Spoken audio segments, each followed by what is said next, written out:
Tim, you've been a friend and a colleague for many years. It was only yesterday that I discovered that we both share a common challenge with penmanship. I had never noticed Jack's signature, and when this was highlighted yesterday in the press, I considered rescinding my offer to appoint him. Jack assures me that he is going to work to make at least one letter legible in order not to debase our currency. Obama having some fun with his new pick for Treasury Secretary Jack Lew. Let's talk about that and the serious issues he's going to deal with now on our roundtable, joined by Peggy Noonan from the Wall Street Journal, Judy Woodruff from PBS, married to Al Hunt from Bloomberg View, also David Walker, the former Comptroller General of the United States, and Paul Krugman of the New York Times and Princeton. And I'm going to take a stab at trying to explain this $1 trillion platinum coin issue right at the beginning so that we can then debate it. It's rooted in a 1997 law. You see the law right there. They gave the president the ability to, the mint, ability to do commemorative platinum coins. What they didn't do is set a limit on how much the platinum coin could be worth. So the idea was you get a coin like this, is a mock-up right there, deposit it in the Federal Reserve, say it's worth $1 trillion. That would extend the debt limit for about a year, and the government would be able to go on. The White House earlier in the week did not close the door on this. It bubbled up through the blogosphere. But Paul Krugman, you really got everybody's attention on Friday when you wrote in the New York Times, and I'll get this right here, what we all hope, of course, is that the prospect of the coin or some equivalent strategy will simply take the debt ceiling off the table. But if not, mint the darn coin. Not 24 hours later, the Treasury Department said, absolutely no way. It's finally not going to happen. They closed the door. Yeah. But make the case for why you were for it. Okay. The thing you have to understand is that the debt ceiling is a fundamentally stupid but dangerous thing. We have Congress that tells the president how much he must spend, tells him how much he's allowed to collect in taxes. He says, okay, there's a difference there. I've got to borrow it. And they say, no, you can't borrow them. So the whole debt ceiling thing itself is a crazy thing. It actually forces the president to do something illegal, either to defy Congress on what it told him to spend or to defy Congress and borrow when it told him not to. And then we have this weird loophole, which everyone agrees is crazy, but it happens to be there. But it is a loophole that says that the Secretary of the Treasury can mint a coin for, any amount, which was supposed to be for commemorative pieces, but it does offer a way to bypass this. And all it's really doing, it's just a way to bypass the debt ceiling. It's not even actually printing money. It's simply saying, hey, we're gonna say that we minted the coin. You don't actually have to mint the thing, right? You just say that you did, right? Well, you wouldn't, well, you would have to, but it doesn't. Nobody ever has to see it. They all have to do is say we did it, and the Federal Reserve says, okay, you now have a $1 trillion bank account, which we will, when you withdraw funds from that, we will sell off some of our government bonds, which is just a way of borrowing through the back door, but it gets you past this craziness of the debt ceiling. Apparently, now it's not going to happen. Apparently, Ben Bernanke, the Fed chairman, really did weigh in hard against this. David Walker, you've been against it for a while. Well, the debt ceiling is a dumb idea. We're the only country on earth that has a debt ceiling. We need to reform that. We don't want to use it as a political tool.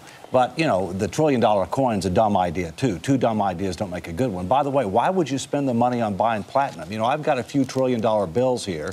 Why would we want to waste money? The only legal way to do it. It's worth something. You're legally allowed to do the platinum. You're not allowed to do that. That's You're not allowed to pass it. That's right. That's right. But now it gets you, Peggy Noonan, back to the drawing board, and this is what the White House was saying this week. Apparently, this platinum coin is not going to happen. Yeah. The Democrats in Senate want the president to examine all kinds of ways around facing this question head on, but it appears that the president has ruled all or most of them out. Yeah, nobody actually knows what's going to happen. This is the second debt ceiling crisis we've had in the past few years. We just got through the fiscal cliff thing. It is very strange to live in a great, sophisticated, wealthy, modern democracy and have this herky-jerky crisis cliffhanger thing that is going on and that has been for a while. Look, I am always hopeful for something like a grand bargain, but I think that won't happen now. I think we have more loggerheads, more brinksmanship ahead of us. The White House position, which is right, is that there should be no bargaining over this. If the Republican majority in the House wants to cut spending, let them propose legislation that cuts spending and pass it, not hold America hostage. And what they say, I got calls, saying this rejecting the from coin the White House. Yeah, was a sign of strength, not weakness. That we are not bargaining, we are not going to give in. We just want to make sure that the onus for this rests firmly on the Republicans, and they think they mean it. Whether they actually mean it, we'll find out. We're going to find out about a month, Al Hunt, and I struck in the Wall Street Journal this week. Karl Rove actually laid out a strategy for House Republicans, saying they should do exactly that: pass a bill which actually cuts spending by as much as they want to extend the debt limit for. What a lot of people point out is, if you're going to extend it for a year, $1 trillion, that's very hard to get 218 votes for. Carl was about as good on that as he was in Ohio on election night. I think Peggy's advice was much better than Karl Rove's to Republicans. They can talk all they want to. You know, years ago, George, I was a young reporter. There was a veteran congressman named Jimmy Burke from Massachusetts who said, "Kid, you know, my success here." I said, "What is it?" He said, "I vote for every tax cut. I vote for every appropriations, and I always vote against the debt ceiling." And I said, if everyone did that, there would be anarchy. He said, "What do you think, this place is on the level?" And that's what these guys are doing. It's not on the level. It's a total, complete fraud. And in the end, Republicans are not going to want to say, we're going to put the full faith and credit of the United States at risk so we can cut Medicare. That just won't happen. And that's exactly what the White House is betting on. But, George, that's exactly what Republicans are saying. I mean, they are saying, look, we went to the well. We let the president get what he wanted on the fiscal cliff. But when it comes to the debt ceiling, he's going to have to cough up some spending cuts. And they are saying they are prepared to go to the brink on this, even if it means, questioning the full faith and credit of the American government. What happens then? Yeah. Look, the Republicans need to wake up and get real. We're the only country on earth that has a debt ceiling limit. Ultimately, as part of a grand bargain, we ought to get rid of it. We ought to substitute statutory budget controls and a constitutional credit card limit, debt to GDP. But in the interim, if the Republicans want to use leverage, they ought to use it on the sequester and the continuing resolution. Which is right on the heels of it. Correct. We should not allow this become thought of as a legitimate or normal budget strategy. This is hostage taking. This is saying, walking into a room saying, I've got a bomb, give me what I want or I'll blow up this room. This is not something, this has never happened before and should not be allowed to happen. But doesn't that mean then that it's very likely to happen now for the first time, given the positions that each side has taken? And let me ask you, Paul Krugman, what are the economic consequences of that? It's incredibly scary. This is much scarier than the fiscal cliff, much scarier than any of the other things out there, because we don't know what it does. What we do know is that U.S. government debt is the global safe asset. It is what every financial transaction relies on as the ultimate. This is what value consists of. Better than gold, better than anything. U.S. Treasury bills are the thing. And if they are no longer, if they're called into question, nobody knows what's happening. This is something you actually agree on? Well, yes, here's the issue. I used to be a trustee of Social Security and Medicare. Social Security is now negative cash flow. If you hit the debt ceiling limit, you can be at the point where at the beginning of the month, you can't send out Social Security checks on time. The last time we got Social Security reform was 1983. Why? Because we weren't going to send the checks out on time. Let's get real. But that's why they are going to back down. That's why, in the end, they can't. It sounds great now. You just think they're definitely going to do it? Oh, I think they'll go right up to the brink, and then they'll get cold feet, and they'll go to the sequester, I think, which comes up right afterwards. I think the battle will be waged over that. Peggy, this is a losing proposition. I think it should be noted that we have a president. I think it should be noted that he should be sitting down and talking with those who would attempt to move forward on spending. I consider it unusual that this president can never make a deal with those folks. But this is not something you negotiate over. You do not negotiate with hostage takers. That's the White House position. They're right about that. You just don't negotiate on this. You can negotiate on the sequester, you can negotiate on taxes, but not on someone who is threatening to blow up the world economy if he doesn't get his way. My goodness, that appeared to be the White House attitude on the fiscal cliff just a month or two ago. It's very different. Why can nothing ever be worked out? We do have a president, we do have legislative leaders, we do, it should be noted, have a spending crisis in America. It is not an eccentric thing to worry about the amount of spending that America does, the income, the outcome, and the long-term promises. This is a doomsday. This is really saying, I will blow up the world unless you give me what I want. And the White House, don't negotiate on that. Again, the White House position is, look, Congress passed these bills. They're the ones that appropriated this money that we're talking now about cutting back. We're talking about cutting spending, and they're saying it's in their yard. They are the ones who need to bite the bullet. Meanwhile, it also gets to the broader questions of the Republican strategy strategy, Peggy Noonan. I was struck by your Wall Street Journal column yesterday, which may be a little bit at odds with sitting down. I'm not sure. You say it's pirate time for the GOP. Wave a sword, grab a rope, and swing aboard the enemy's galleon. Take the president's issues, steal them. They never belong to him. They are yours. Elaborate. Go for it. First of all, don't be the depressed, gray-suited gaggle that comes forward in the halls of the House once a day to speak in a sort of almost furtive and sad manner about what's going on. No great themes ever emerge. Nothing ever seems to get said. Look, this is a time to remember, in a way, the joy of politics. The Republicans are in a bad position right now. They just lost a big election. They are a bunch of folks in Washington. The president is one man with a mic. That man, the president, can always overpower them. My feeling is this is a wonderful time to be daring and surprising. Go to the populist right on economic issues, on things like breaking up the banks and the carried interest loophole. Go for immigration. Don't wait for the president. I know. I'm just here to amuse Paul. Who funds the party these days? I have a sense of who funds politics, and maybe that's not a good thing. It's not just politics. It's what you do after you leave politics. It's the job waiting for these guys when they leave. Why don't we face that? I mean, just when I say it's pirate time, I mean, remember, you're there for the people.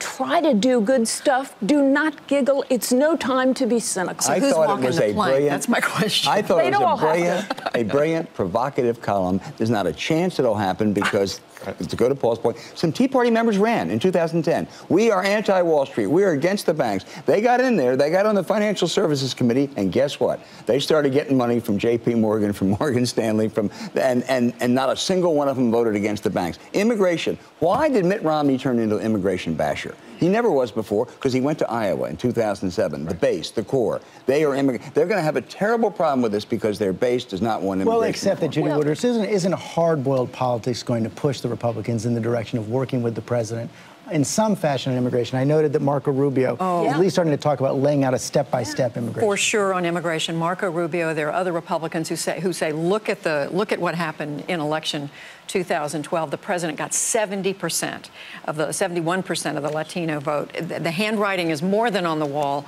A significant number of Republicans want to move, but George, there are also a lot of Republicans who are not ready to move. They can't abide the idea of a pathway to citizenship for those illegal immigrants who've been in the country. Can I note, by the way, the Republican base, what you say fairly about the Republican base in 2007, 2008, 12, was true, but that base, not only the party establishment, but the base just experienced a big loss.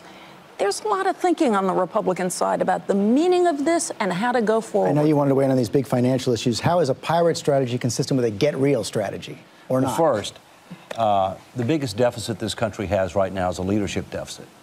And the truth is, the wings of both parties don't represent America. We have a republic that is not representative of or responsive to the public. That's one of the reasons that I'm one of the national co-founders of No Labels, to promote progress over partisanship, results over rhetoric. We do need more leadership from the president. And the Republicans ought to get out there and have a plan and push forward with regard to a grand bargain strategy, because we desperately need one. We need one in 2013. We may not have until 2015. I'm confident we don't have to 2017. Coming off the fiscal cliff negotiations and the whole experience of that, is that realistic at all in 2013? I think it is realistic if you do three things. One, the president has to demonstrate much more leadership. He's the only one elected by all the people. He's the chief executive officer. He's got the bully pulpit. Secondly, we need to engage the American people with the facts, the truth, the tough choices, and a way forward. I've done it all over the country, all 50 states. They're way ahead of the politicians. They can handle the truth. They're willing to accept tough choices. And thirdly, you need to have people work with the president on a constructive basis, recognizing that the people want this done. Let's talk about the president's team right now, because the president did appoint Jack Lew, Treasury Secretary, this week, leaving a big vacancy as chief of staff. And that, plus this photo that appeared in the New York Times earlier this week showing the president meeting with his economic advisors, it seemed like a lot of men, all men. Actually, Valerie Jarrett is right in front of the desk. You can see her ankle, I believe. But that, plus the appointment of Lew, raised a lot of questions about the president's team, whether there's sufficient diversity in his cabinet and in his White House, including from Congressman Charles Rangel. It's embarrassing as hell. we've been through all this with Mitt Romney, and we were very hard on Mitt Romney with his women bind and a variety of things. And I kind of think there's no excuse when it's the second term. And Judy Woodruff, the president and his team point out that 43% of his administration is still women, which is much more than George W. Bush, about where President Clinton was. But the appearance of having all white men in those big jobs, and Eric Holder as Attorney General, did rankle. Well, and the fact that the president got double-digit support among women, second election in a row. He did very well with the women's vote. People look at this administration, and it's not just optics, which I think you said, and you were talking about something else. It's not just the optics. It's the reality of the administration. Their argument is, hey, we didn't do a great job of getting it done early. We've been distracted by things like the fiscal cliff. But when all is said and done, this is an administration that's going to look like America. Having said that, George, maybe they ought to take a line from Mitt Romney, binders full of women. They need to get moving. I mean, there are some jobs that are open, and we'll see who they pick. I think we're all watching. What happened in the past few days with the woman's story in the White House is all fair. If that had been a Republican White House, I think we can all agree they would be clobbered for not having enough women. I think the message has probably been received by the Obama White House. I think at the end of the day, it's always good to have more women in the room. I suspect they will. And Al, one of the other strains of criticism is that the president, and I guess you want people around you who agree with you for the most part, but that the president is choosing from a relatively small pool. Pretty interesting that the president, the vice president, the secretary of defense designee, and the secretary of state designee all serve together on the Senate Foreign Relations Committee. He's turned upside down that team of rivals concept of 4 years ago. But I think the people he's picked are very capable. But let me take the economic team for a second in my worry. I think Jack Lew is an enormously capable person, as are other people. But you know something, George? These people are tired. They're exhausted. They have been through one battle after another. I mean, we talk about Hillary Clinton being spent, being exhausted. So are these people, and they're not bringing in any infusion of new people with new ideas. Not necessarily as replacement, but just to sit at that table and say, hey, how about this? It really is, and they're now talking about putting Dennis McDonough, whose sole experience is in foreign policy, as the White House Chief of Staff. There has never been a successful White House Chief of Staff who did not have Washington political experience. Dennis McDonough served on President Obama's Senate staff, has been a Deputy National Security Advisor. And solely in foreign policy. And he doesn't know political Washington. And if they do that, I think it raises questions about... George, it's a little bit striking that at no point in this administration has there been any serious representation of what you might call the progressive economist wing, right? Which is a pretty big part of Obama's support. Maybe Jared Bernstein worked with Biden. That's it. You've now exhausted the list, and that's a little surprising, both given who brought him to the party, and also the fact that that wing has been right about everything so far, right? It's been right about interest rates, been right about monetary policy. So it is odd, and I don't have a problem with Jack Lew, who seems like he's a tough negotiator, which is what you need in the Secretary of the Treasury job. Raise some questions with Republican senators. When you bring this up with the White House, what they say is we do have vigorous debates on the inside. It may look monolithic from the outside, like we're all, but there are different views. They talk to people from outside. They do, and they say the president is talking to more people on the outside than he's getting. But who's at the table is what matters, there. and I think Paul's point's right. They also promised to bring in a corporate CEO. They haven't done that.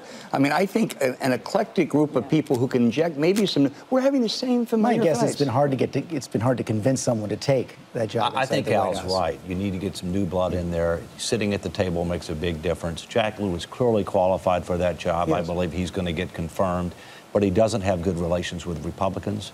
And if you want to get a grand bargain, if you want to make progress, there's differing degrees. If you want to make progress, you got to think about that. One Democrat who may is Vice President Biden, who negotiated that deal with Senator McConnell. He's going to issue his report on gun control, preventing gun violence this week. And there was a remarkable series of State of the State speeches this week, including this one from Governor Dan Malloy in Connecticut. In the midst of one of the worst days in our history, we also saw the best of our state.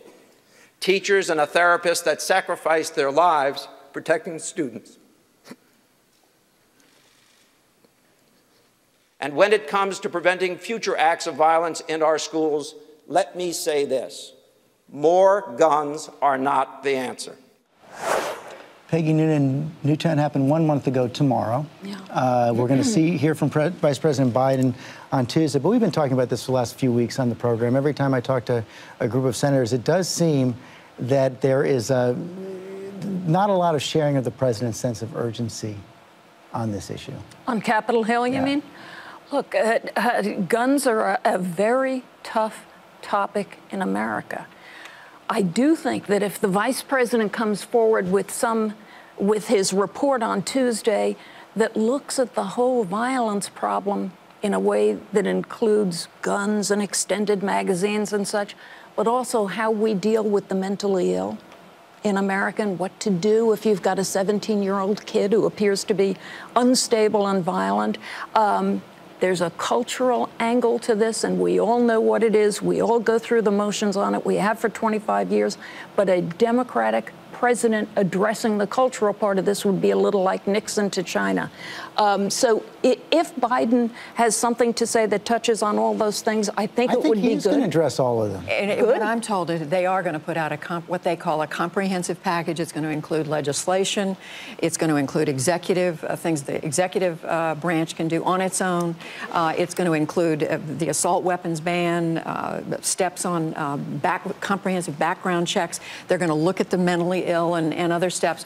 They understand they're not going to get all of that, but they feel, I mean, I had one person close to the White House say, how can we not try for the assault weapons ban? How can we have another mass shooting come and not do this? And by the way, George, I talked to a Southern senator just yesterday who said his son, grown son, it happened to be in Jacksonville, Florida, middle of last week, a Wednesday morning at 10 o'clock, went into a gun shop to buy his wife a shotgun.